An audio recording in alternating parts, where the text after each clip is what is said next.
អ្នកគ្រូពេទ្យអើយមានតែអ្នកគ្រូហើយជួយសងគ្រោះជីវិតខ្ញុំឲ្យបានសប្បាយផុតពីគ្រោះណាស់ខ្ញុំយ៉ាងមានគុណឧត្តមដោយគិតមិនបានទេនេះជារឿងធម្មតាតែណា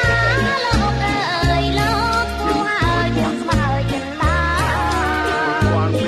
คนឆ្នាំទេណាលោកណាគុំទឹកស្មានថាជាពួក